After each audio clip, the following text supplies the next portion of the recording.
घर की चीज़ों से आसानी से बन जाने वाला आज हम एक कच्चे आलू और 2 प्याज से बनाएंगे बहुत ही टेस्टी क्रिस्पी मज़ेदार नया नाश्ता। इतना आसान तरीका बताया है कि देखते ही बनाने का मन करेगा और सभी खाने के बाद आपकी बहुत तारीफ करेंगे। तो चलिए शुरू करते हैं बनाना। दोस्तों, आज की रेसिपी पसंद आए तो वीडियो को लाइक शेयर कमेंट करना बिल्कुल ना भूलें। हेलो दोस्तों, मैं हूँ शामली। चलिए वीडियो शुरू करते हैं। तो इस मज़ेदार नाश्ते को बनाने के लिए मैंने लिया है 1 कप मोटे वाले पोहे। अगर आपके पास थोड़े पतले वाले पोहे हैं तो उसका भी इस्तेमाल कर सकते हैं, लेकिन जो थिन पोहा आता है ना दोस्तों, एकदम बारीक वाला, वो ना लें।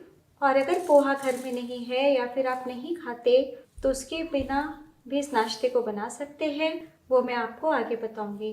तो पोहा को हमें धोना नहीं है, इसलिए इस तरीके से स्ट्रेनर पे रखें और ऐसे छान ले या फिर फटक ले। जो डस्ट होगा वो खुद ब खुद प्लेट में आ जाएगा। वैसे आप चाहे तो किचन टॉवल से भी पोंछ सकते हैं। और अब छोटा पैन या कढ़ाई चढ़ाइए, इसमें डाल दीजिए सूखा पोहा। पोहे के साथ डाल दीजिए 2 बड़े चम्मच बेसन। तो बस थोड़ा ही हमें बेसन डालना है। लगातार चलाते हुए हम लो टू मीडियम फ्लेम पे 2 मिनट के लिए ड्राई रोस्ट कर लेते हैं। ऐसा करने से नाश्ता बहुत ही ज़्यादा टेस्टी बनके तैयार होगा। तो बेसन बहुत तेज़ी से जलने लगता है, इसलिए लगातार चलाएं। तो करीब 1 से 1.5 मिनट के लिए ड्राई रोस्ट कर लिया है। फ्लेम बंद कर दें। तो अभी पैन गरम है, इसलिए कुछ सेकंड के लिए चूल्हे से उतारने के बाद चला लें। तो इसी तरीके से थोड़ा सा हम ठंडा कर लेते हैं, तब तक आगे की तैयारी करते हैं। और अब यहाँ पे मैंने लिया है 1 मीडियम आकार का कच्चा आलू और 2 छोटे साइज का प्याज। तो प्याज हमें छोटे ही लेने हैं। प्याज को मैंने छील के धो लिया है। और अब हम आलू को भी छील लेते हैं। और अब हम कच्चे आलू को मीडियम छेद वाले ग्रेटर से ग्रेट कर लेते हैं, यानी कि कस लेते हैं। तो दोस्तों ध्यान दीजिएगा, जिससे हम अदरक घिसते हैं ना, उस ग्रेटर का इस्तेमाल नहीं कीजिएगा। हमें आलू के थोड़े मोटे मोटे लच्छे चाहिए। आलू को कसने के बाद तुरंत पानी में डाल दें और 1-2 बार पानी बदलते हुए लच्छों को धो लें। आलू को धो लिया है और अब हम प्याज को भी बिल्कुल बारीक बारीक काट लेते हैं। प्याज को लंबाई में काट लिया है और अब हल्का सा कुछ सेकंड के लिए इस तरीके से प्याज को मैश कर ले, ताकि इनके लेयर यानी लच्छे सब अलग हो जाए। इधर पोहा और बेसन भी ठंडे हो गए हैं।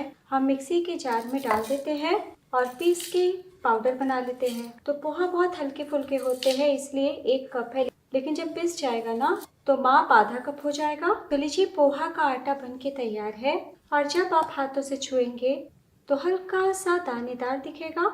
और अब हम नाश्ते का मिक्स बनाना शुरू करते हैं। तो एक बोल में डाल दीजिए कटे हुए प्याज, साथ ही डाल दीजिए आलू के लच्छे।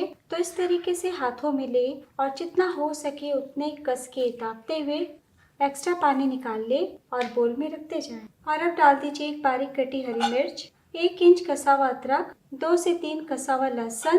अब डाल दीजिए 2 चम्मच धनिया पत्ती, 6 से 7 कटा हुआ करी पत्ता।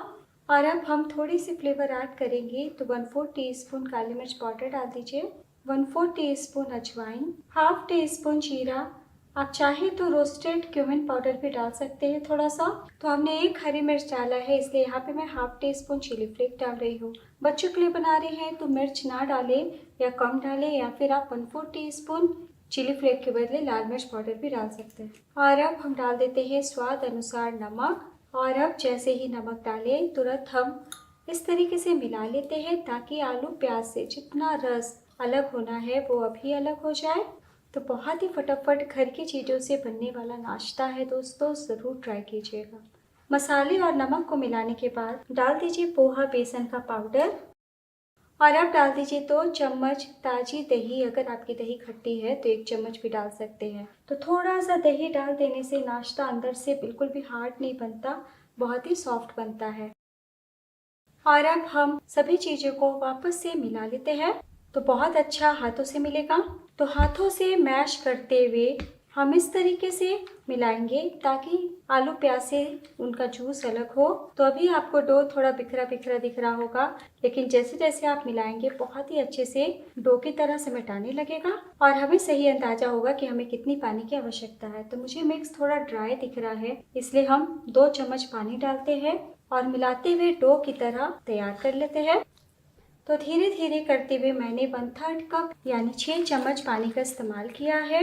तो इसी तरीके का थोड़ा सा सॉफ्ट हमारा नाश्ते का मिक्स होगा। ऐसा हो सकता है कि 1 चम्मच कम या ज्यादा आपको पानी लगे। और अब हम ऊपर से डाल देते हैं सिर्फ आधा छोटी चम्मच ऑयल। तो थोड़ा सा ऑयल डालने से ना बिल्कुल भी नहीं चिपकेंगे और बहुत ही अच्छे से समेट आ जाएंगे। और जब आप हाथों में लें और ऐसे बाइंड करें ना, तो देखिए कितने अच्छे से गोल हो रहा है। तो दोस्तों, अगर आप पोहा नहीं डालना चाहते या फिर नहीं अवेलेबल है, तो पोहा के बदले आप चावल के आटे का इस्तेमाल कीजिएगा। तो अगर चावल का आटा डाल रहे हैं तो आपको बिल्कुल भी भुनने की जरूरत नहीं है, आप डायरेक्ट यूज कर सकते हैं। और अब हम नाश्ते को आकार देंगे। हाथों को साफ कर लें और अब थोड़ा सा ऑयल लगाते हुए हम रोटी जितना बॉल हाथ में लेते हैं इस तरीके से, और हाथों से गोल करते हुए हथेली के बीच रखते हुए दाब लेंगे। तो मैं आपको दिखा दूं कि कितना चिकना बॉल तैयार हुआ है। हथेली के बीच दाबते हुए हम टिक्की के आकार में बना लेंगे और बीच के भाग को अंगूठे से दबा लेंगे। किनारों से गोल आकार करते हुए हम प्लेट में रखते जाएंगे। तो एक बार मैं आपको चारों तरफ से दिखा देती हूँ। इसकी मोटाई यानी थिकनेस इतनी ही रहेगी। प्लेट में रख लें। गोल आकार करने के लिए इस तरीके से आप किचन बोर्ड पे भी रोल कर सकते हैं। तो इस नाश्ते की सबसे अच्छी बात यह है कि आप इस तरीके से मिक्स बना के 2-3 घंटे पहले फ्रिज में रख सकते हैं। बस इतना ध्यान दीजिएगा कि ये जो डो है ना, उसको टाइट रखिए, लूज नहीं रखिए। और जब नाश्ता बनाना हो तो 2-3 चम्मच पानी मिला के एकदम सॉफ्ट डो तैयार कर ले और इस तरीके से टिक्की के आकार में बना सकते हैं। तो लीजिए, हमने सभी नाश्ते को बना लिया है। चलिए फटाफट फ्राई कर लेते हैं। तो दोस्तों, आप चाहे तो 18 से 20 मिनट के एयर फ्रायर में भी बेक कर सकते हैं। तो यहाँ पे मैंने पैन में ऑयल डाला है, तेल गर्म हो चुके हैं। बहुत ज्यादा हमें तेल की आवश्यकता नहीं है। फ्लेम को हम मीडियम रखेंगे और एक एक करके स्नैक को डालते हैं। तो हम 2 बैचेस में फ्राई करेंगे। तो हमने पोहा बेसन को थोड़ा भून के लिया है, इसलिए बिल्कुल भी पकने में वक्त नहीं लगता। और अब हम फ्लेम को थोड़ा बढ़ा देते हैं, यानी मीडियम कर देते हैं। इसी तरीके से 2 मिनट तक फ्राई होने दें। तो 2 मिनट के बाद आप देखेंगे कि लाइट गोल्डन कलर आ गया है। तो जो नाश्ता हमने पहले डाला है वो सिकना शुरू हो गया है। तो इस तरीके से कांटे से पलटी कर ले, है ना बहुत ही आसान। उलटने के बाद अगर आपको आंच तेज लगे ना, तो लो टू मीडियम पे फ्लेम कर सकते हैं। तो इसी तरीके से उलटते पलटते हम 2 से 3 मिनट और क्रिस्पी कर लेंगे। तो लीजिए, उलटते पलटते प्यारा सा गोल्डन कलर आ चुका है। टोटल आपको 5 मिनट का टाइम लग जाएगा। ऑयल से बाहर निकाल लें। तो इसका टेस्ट आपको बिल्कुल भी पकौड़े की तरह नहीं लगेगा। तो बस आपको इतना ध्यान देना है कि मीडियम फ्लेम पे ही फ्राई करना है। बिल्कुल भी हाई या फिर लो फ्लेम नहीं कीजिएगा। तो जब आप ऑयल से निकालेंगे ना, तो थोड़ा सा सॉफ्ट लगेगा, लेकिन कुछ देर के बाद क्रिस्पी हो जाएंगे। और अब हम कटलेट टिक्की जैसे इस टेस्टी नाश्ते को प्लेट में निकाल लेते हैं। और इसी तरीके से हम सेकंड बैच फ्राई कर लेंगे। तो हमने सभी नाश्ते को बना लिया है। चलिए फटाफट सर्व करते हैं। तो लीजिए दोस्तों, तैयार है बहुत ही आसान तरीके से बनने वाला टेस्टी स्नैक, जिसे आप और भी कम तेल में सेक के चाय के संग ब्रेकफास्ट में भी खा सकते हैं। और मेहमानों को खिलाएंगे तो सभी आपकी बहुत तारीफ करेंगे। तो मैंने टमाटो केचप के साथ सर्व किया है। हरी चटनी के साथ भी बहुत ही ज़्यादा टेस्टी लगेंगे ये। तो जब भी चटपटा खाने का मन करे तो इस तरीके से बनाएं। और दोस्तों, वीडियो ज़रा भी पसंद आई हो तो प्लीज़ अपना कीमती लाइक ज़रूर दीजिएगा। और आपकी रेसिपी ये वाली कैसी बनी ये भी बताइएगा। जितना मात्रा हमने लिया है उतने में आपके 9 से 10 पीस नाश्ते बन जाएंगे।